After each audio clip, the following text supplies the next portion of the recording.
दोस्तों, स्वागत है आपका सार्थी केमिस्ट्री क्लासेस में। मैं कृष्णा कुमार आज आप लोगों को सॉलिड स्टेट पढ़ाऊंगा और सॉलिड स्टेट में हम लोग देखेंगे एनआइसोट्रॉपी और आइसोट्रॉपी का क्या केस होता है। इससे पहले हम लोगों ने देखा था एमोर्फस सॉलिड और क्रिस्टलाइन सॉलिड। एमोर्फस सॉलिड और क्रिस्टलाइन सॉलिड को हम लोग पहले देखे थे।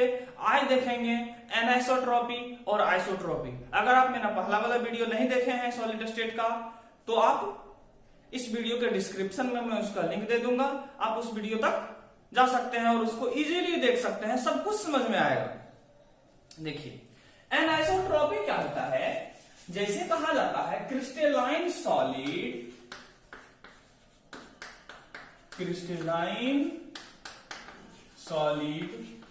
आर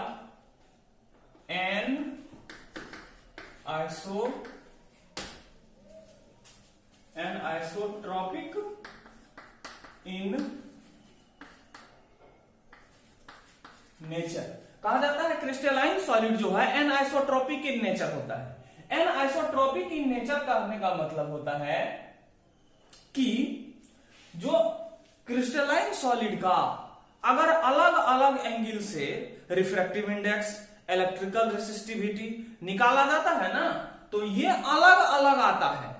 ऐसा कहे आता है,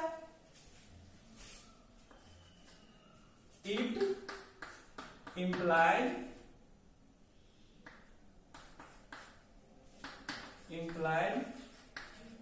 due to it arises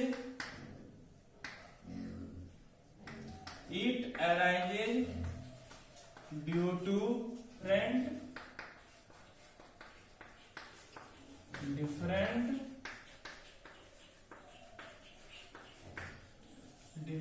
arrangement of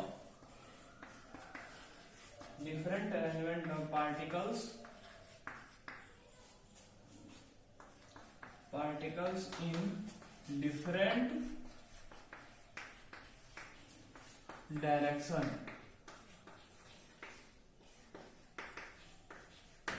देखिए, ऐसा इसीलिए होता है कि इट अराइजेज ड्यू टू, ये अराइज इसीलिए होता है कि जो पार्टिकल का अरेंजमेंट होता है वो हर डायरेक्शन में क्या होता है, अलग अलग होता है। जैसे मैं आपको बताऊं, एक एग्जांपल देके बताता हूं।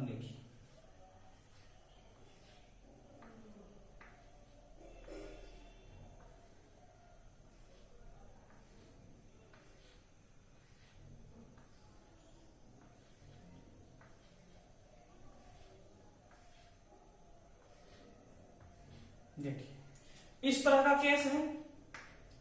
अगर हम रिफ्रैक्टिव इंडेक्स सबसे पहले किसको कहते हैं, इलेक्ट्रिकल रेसिस्टिविटी, ये सब समझ लीजिए थोड़ा।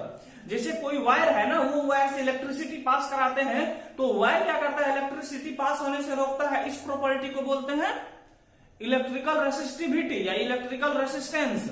और रिफ्रैक्टिव इंडेक्स होता है कि जब कोई लाइट एक मीडियम से दूसरे मीडियम में जाता है, तो देखा जाता है कि पहला मीडियम में लाइट का वेलोसिटी क्या था और दूसरे मीडियम में जो गया था लाइट का वेलोसिटी क्या है। ये चीज रिफ्रैक्टिव इंडेक्स कहलाता है। फिजिक्स में पढ़ना है बहुत अच्छे से, लाइट में। तो देखिए, हम क्या करते हैं, एक एंगल ऐसे लेते हैं, डिफरेंट एंगल पे आते हैं तो ऐसे लेते हैं। तो देखिए, अलग तरह के मोलिक्यूल का अरेंजमेंट है। उसके बाद हम ऐसे जाते हैं तो अलग तरह के मोलिक्यूल का अरेंजमेंट है। तो रिफ्रैक्टिव इंडेक्स और रेसिस्टिविटी अलग अलग एंगल पे क्रिस्टलाइन सॉलिड में अलग अलग होता है। इसीलिए बोलते हैं कि ये एनआइसोट्रॉपिक इन नेचर होता है। अब हम लोग डिस्कस करेंगे बच्चों, वो है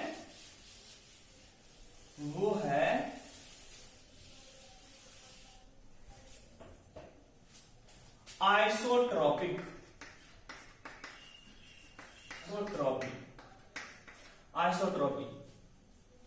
ये होता है एमोर्फस सॉलिड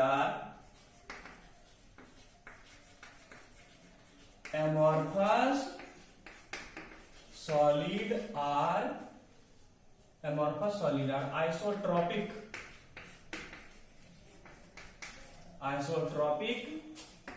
इन नेचर। एमोर्फस सॉलिड और isotropic in nature. Amorphous solid के बारे में कहा जाता है कि आइसोट्रोपिक होता है नेचर में, मतलब हर डायरेक्शन में इसका जो सब प्रॉपर्टी है वो एक समान ही आता है। कहा कि हर डायरेक्शन में हर एंगल पे इसका जो अरेंजमेंट है इरेगुलर है। इट इज, लिख देता हूं, it is due to irregular arrangement of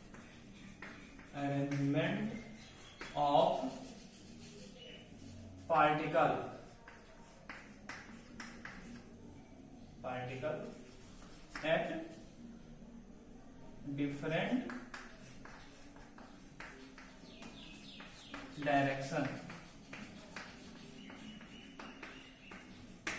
different direction. It arise due to irregular arrangement of particles at different direction. ये जो होता है कोई, मतलब आइसोट्रोपिक कहने का मतलब होता है कि आइसोट्रोपिक की नेचर होता है एमोर्फस सॉलिड। एमोर्फस सॉलिड में जैसे कोई फिक्स स्ट्रक्चर ही नहीं होता है, इसीलिए इस केस में इलेक्ट्रिकल रेसिस्टिविटी और रिफ्रैक्टिव इंडेक्स क्या होता है, हर डायरेक्शन में हर एक एंगल पे समान होता है, क्योंकि हर डायरेक्शन में हर एक एंगल पे क्या होता है, इसका कोई ऑर्डर नहीं होता है, इसीलिए ये होते हैं आइसोट्रोपिक इन नेचर। चलिए, हम लोगों ने सॉलिड स्टेट में आइसोट्रोपी और एनाइसोट्रोपी को देखा। अब हम लोग देखेंगे difference between crystalline solid and amorphous solid. हम लोग देखेंगे difference between crystalline solid and amorphous solid. इन चीजों को हम एक एक करके देखेंगे। जैसे देखिए, पहला केस हम लोग देख लेते हैं क्रिस्टलाइन सॉलिड। रेगुलर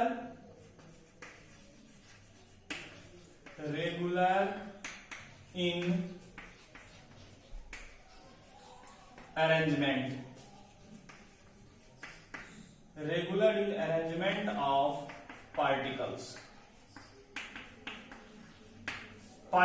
का अरेंजमेंट रेगुलर होता है क्रिस्टलाइन में। इसमें irregular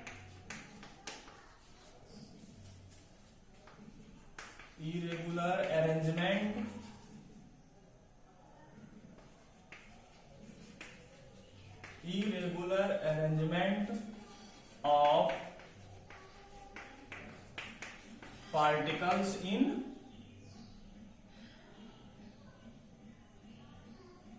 irregular arrangement of particles, यही करते हैं। देखिए, क्रिस्टलाइन सॉलिड में regular arrangement of particles, amorphous solid में इरेगुलर अरेंजमेंट ऑफ पार्टिकल्स, ये होता है। अब हम लोग देखते हैं दूसरा। ये जो क्रिस्टलाइन होते हैं एनाइसोट्रोपिक इन नेचर,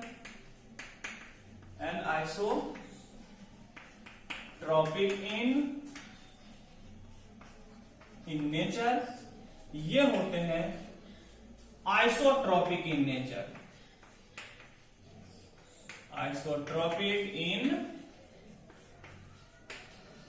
नेचर। ये सब प्रॉपर्टी है। तीसरा, क्रिस्टलाइन सॉलिड, ट्रू सॉलिड,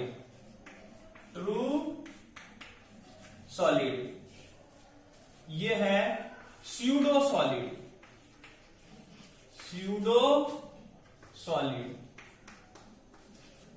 ये ट्रू सॉलिड है और ये क्या है, स्यूडो सॉलिड है। अब हम चौथा प्रॉपर्टी इसका लिखने जा रहे हैं, वो है फिक्स्ड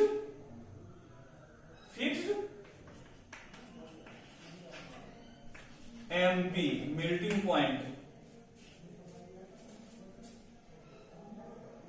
इसमें melting point R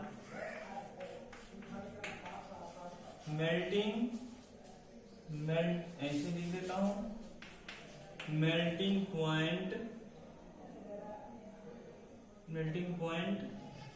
does not fixed. Melting point fix नहीं होता है। अब देखिए पांचवा, cutting surface are smooth. Cutting surface are smooth. Cutting surface are smooth. इनका जो कटिंग सरफेस होगा वो स्मूथ होगा। कटिंग सरफेस आर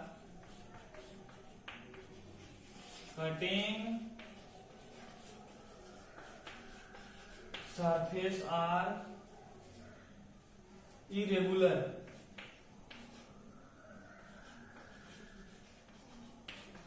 इरेगुलर यह कहने का मतलब है रुखरा है, प्लेन नहीं है, स्मूथ नहीं मिलेगा। ये एमॉर्फस सॉलिड का इस तरह क्या है, डिफरेंस है। क्रिस्टलाइन सॉलिड और एमॉर्फस सॉलिड में डिफरेंस को हम लोगों ने देखा।